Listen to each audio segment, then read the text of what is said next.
इसको एनसीईआरटी का first chapter बोलते हैं।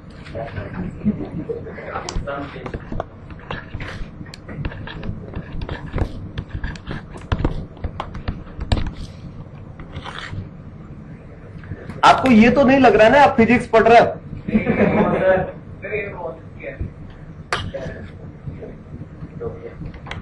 Mole concept. पहले तो मैं आपसे जानना चाहूंगा कि आपको मोल के रिगार्डिंग क्या पता है? What is mole? नाइन्थ में पढ़ा था तो भूल तो जाओगे नहीं।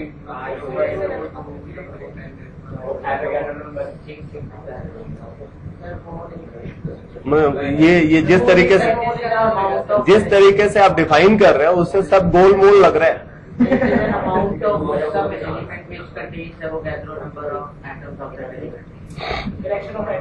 एवोगैड्रो नंबर ऑफ मॉलिक्यूल नहीं हो सकता, एवोगैड्रो नंबर ऑफ एंटिटीज नहीं हो सकती।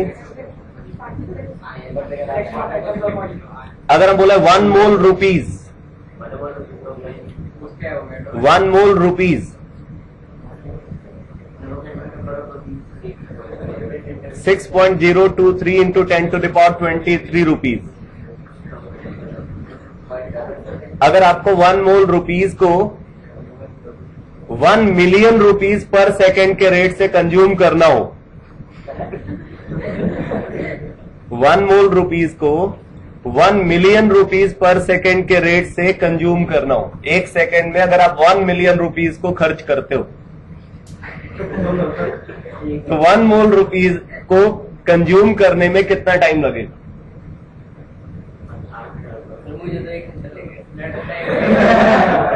कैलकुलेट करके जरा देखो, लिखो क्वेश्चन। अभी वो सब बात की बात है, पहले इस क्वेश्चन को नोट करो। ये क्वेश्चन शायद आपके डीपीपी में भी है, निकालो जरा।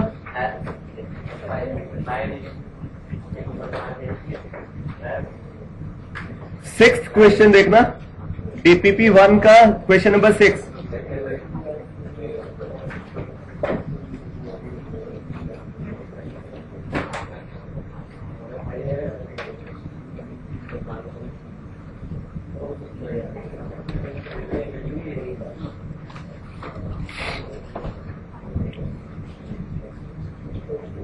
देखो बगल में देखो भाई, आराम से बैठो नहीं। 6th क्वेश्चन सॉल्व करो जरा। थोड़ी बहुत इंफॉर्मेशन आपको पता है मोल के रिगार्डिंग, उसको यूज करके जरा इस प्रॉब्लम को सॉल्व करो।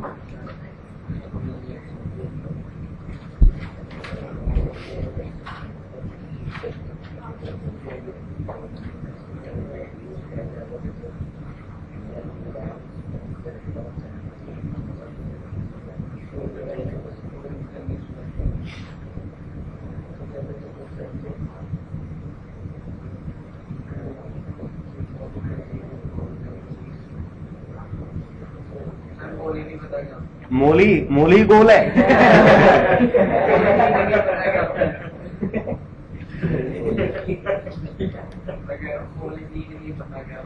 मैं समझ गया ना, तभी तो मैंने बोला मोल ही गोल हो गया। सब गोल मोल है बेटा। देखो मैं इस प्रॉब्लम को सॉल्व करके दिखाता हूं आपको।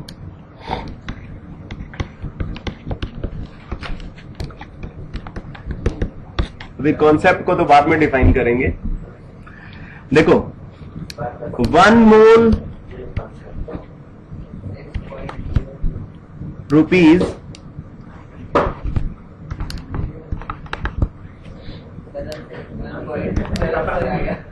Means 6.023 into 10 to the power 23 rupees. ठीक है।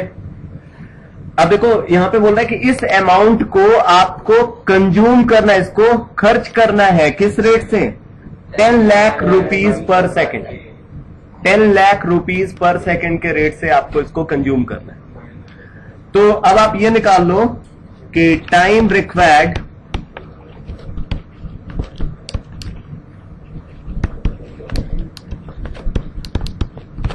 टू कंज्यूम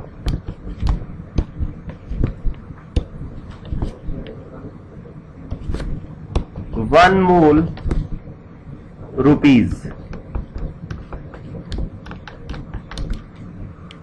ठीक है, तो ये क्या हो जाएगा, total amount present divided by rate of consumption, जिस रेट से हम उसको कंज्यूम कर रहे हैं। तो 10 लाख मीन्स कितना हो गया, 10 to the power 10/6। ठीक है, तो 6.023 into 10/23 divide by 10 to the power 6 rupees per second, यानी कि ऊपर में रुपीज है, नीचे rupees per second, rupees rupees cancel हो गया, यूनिट क्या आई, सेकेंड्स। ठीक है, अब आप इसको मिनट्स में कन्वर्ट करो, तो कितना आ गया, 6.023 into 10 to the power 17 divided by, तो मिनट्स। अब इसको आपको आवर्स में कन्वर्ट करना है, आवर्स। अब इसको आपको डेज में कन्वर्ट करना है। ठीक है, डेज में कन्वर्ट हो गया। अब इसको आप ईयर्स में कन्वर्ट करो,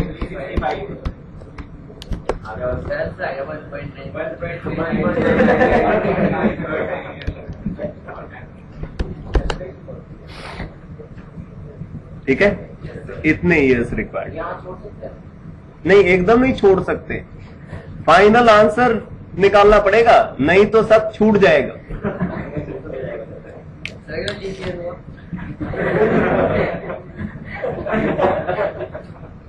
तो उसमें लीपा पोती कर देना। लीप ईयर्स में लीपा पोती करते भाई, उसको साफ कर देते हैं, उसको कंसीडर ही नहीं करते। चलो अब आ जाते हैं मोल कॉन्सेप्ट पे। लिखिए, मैं पूरा जो हिस्टोरिकल बैकग्राउंड है मोल का वो आपको बताता हूं, उसमें जो जनरल इंफॉर्मेशन उनको आपको नोट करते जाना है। लिखो, it is an amount measurement unit.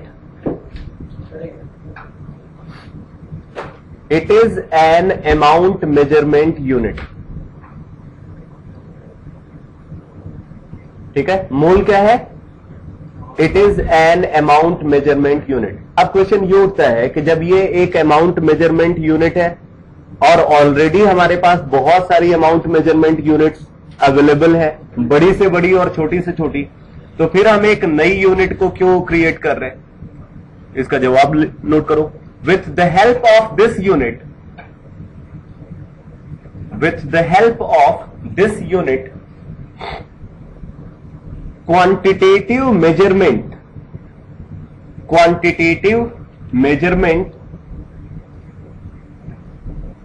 in chemistry, quantitative measurement in chemistry becomes more systematic. Quantitative measurement in chemistry becomes more systematic. ये है इस यूनिट का एडवांटेज। अगर आप किसी और यूनिट को कंसिडर करते हो तो उतने सिस्टमैटिक तरीके से आप क्वांटिटेटिव मेजरमेंट को परफॉर्म नहीं कर सकते जितने सिस्टमैटिक तरीके से आप मोल के थ्रू क्वांटिटेटिव मेजरमेंट को परफॉर्म कर सकते हो। मैं एक एग्जांपल के थ्रू इस बात को क्लियर करता हूं। जैसे देखो, हमारे पास ये केमिकल रिएक्शन है,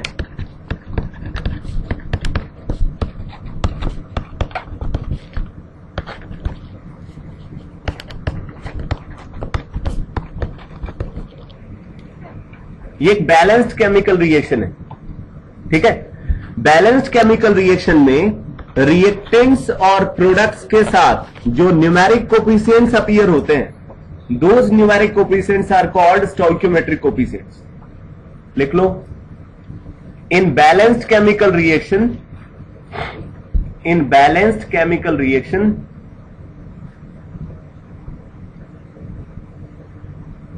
numeric coefficients observed in balanced chemical reaction, numeric coefficients observed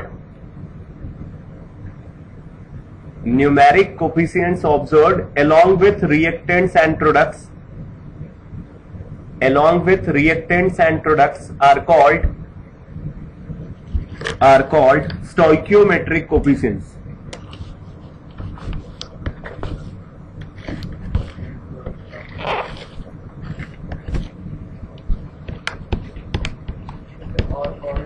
stoichiometric coefficients spelling देख लो।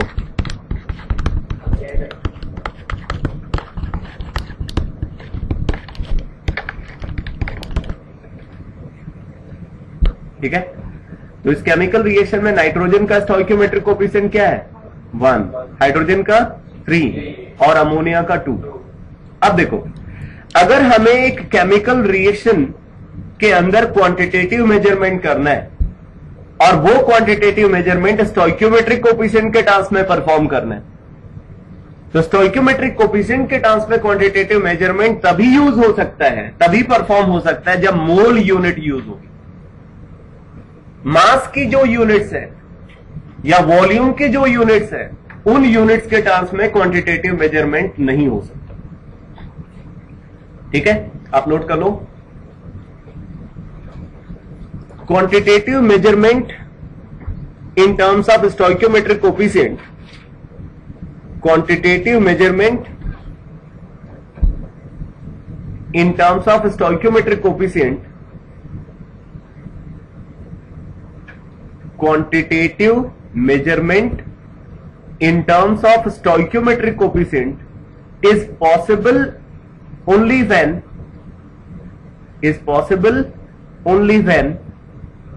if mole unit is used.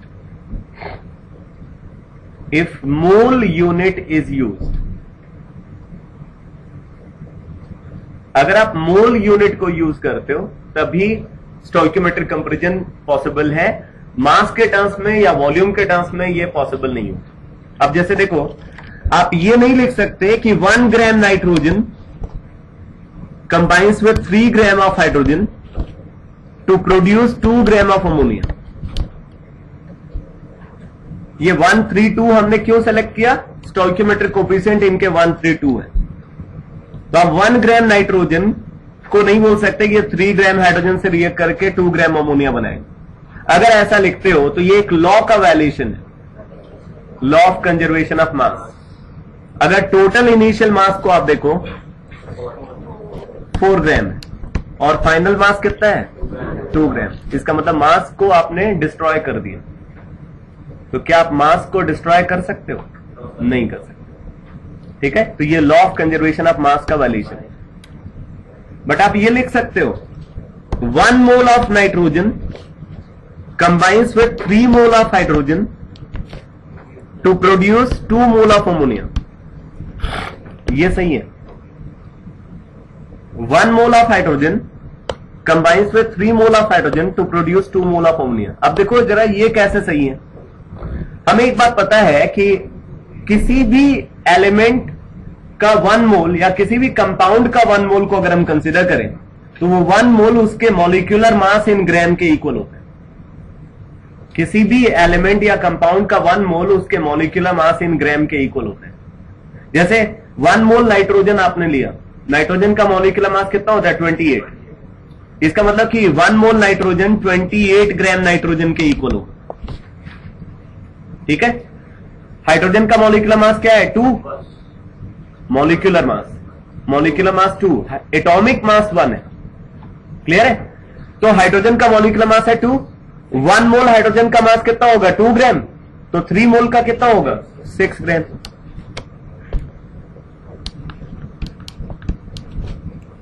ठीक है, 2 मोल अमोनिया का प्रोड्यूस हो रहा है। अमोनिया का मॉलिक्यूलर मास कितना है 14 + 3 17, तो 1 मोल अमोनिया का मास 17 ग्राम, 2 मोल अमोनिया का 34 ग्राम। अब आप देखो टोटल इनिशियल मास कितना है 34 ग्राम और टोटल फाइनल मास 34 ग्राम। तो ये सही।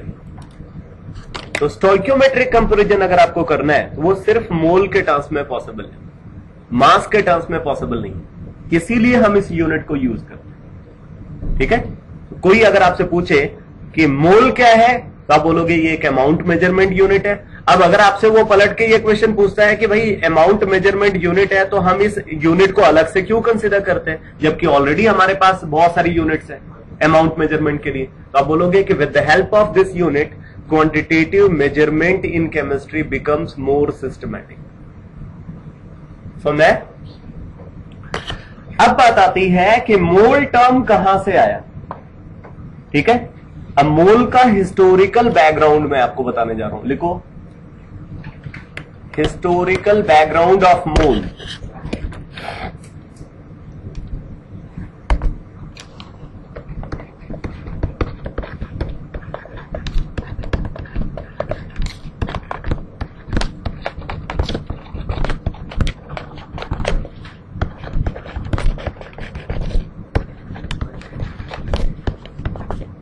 लिखिए, mole is a Latin word, mole is a Latin word, mole is a Latin word means heap और मास और पाइल। ठीक है,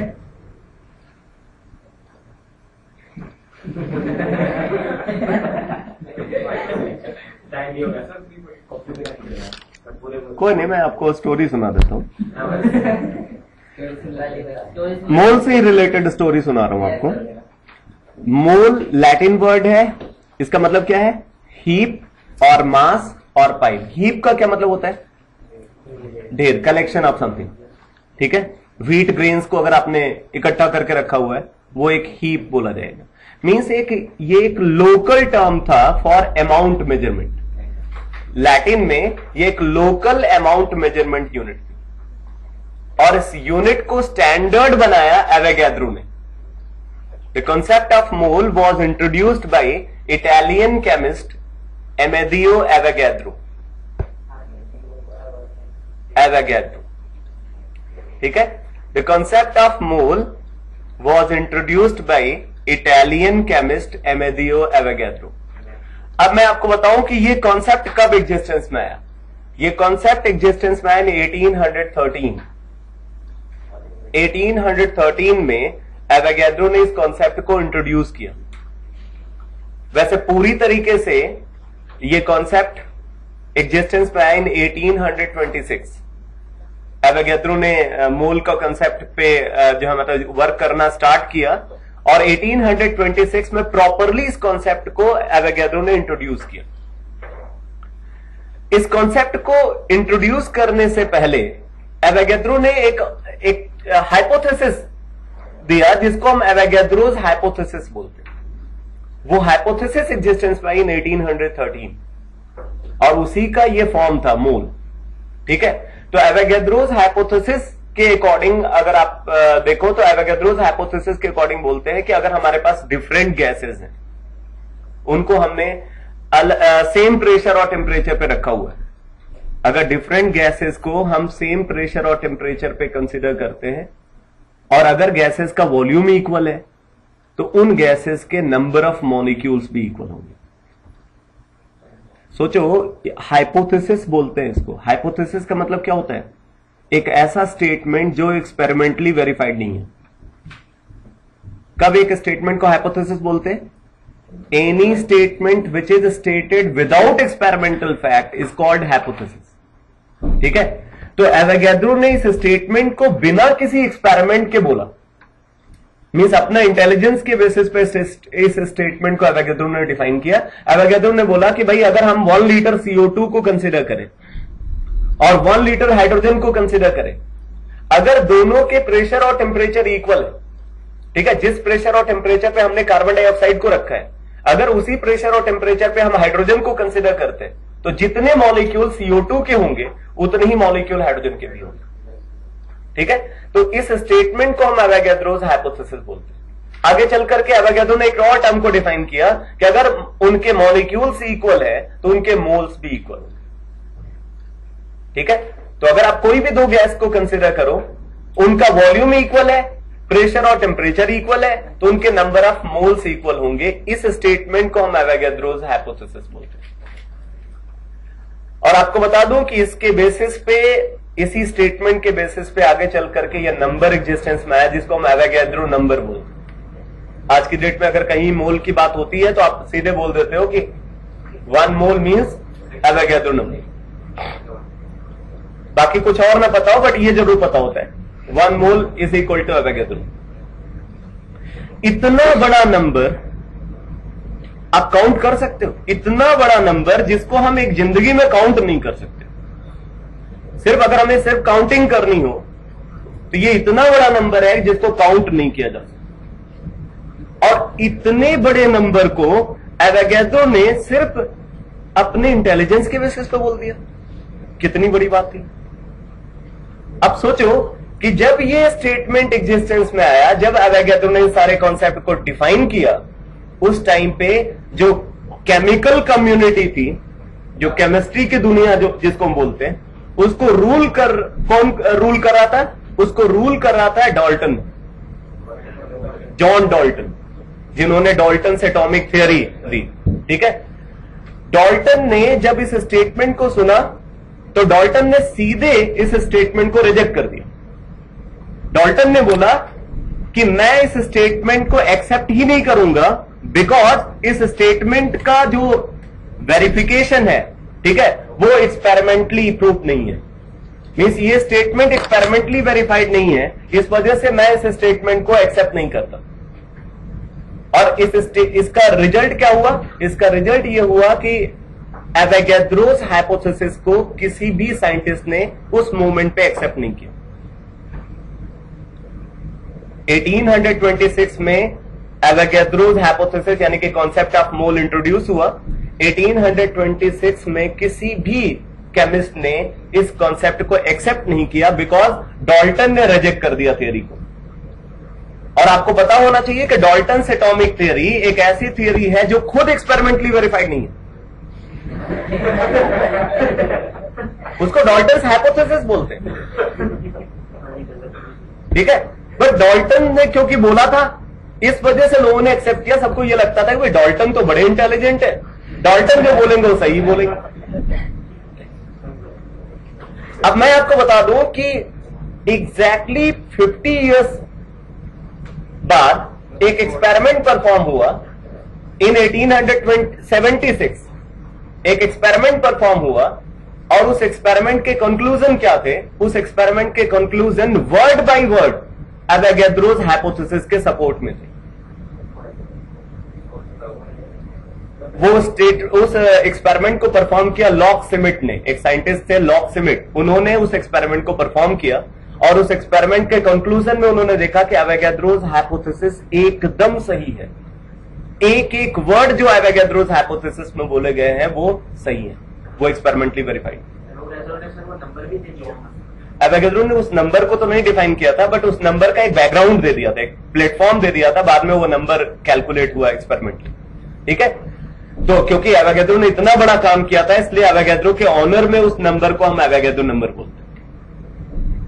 ऐसे ही लॉक सिमिट के रेस्पेक्ट में भी एक नंबर डिफाइंड है जिसको लॉक सिमिट्स नंबर बोलते हैं। आगे उसको एनालाइज करेंगे।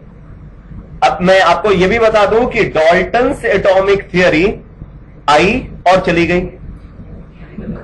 आपको पता है डाल्टन्स एटॉमिक मॉडल अगर सही रहा होता तो फिर रदरफोर्ड थॉमसन एटॉमिक मॉडल क्यों आता? और अगर वो सही रहा होता तो फिर रदरफोर्ड एटॉमिक मॉडल क्यों आता? अगर वो भी सही रहा होता तो बोहर एटॉमिक मॉडल क्यों आता?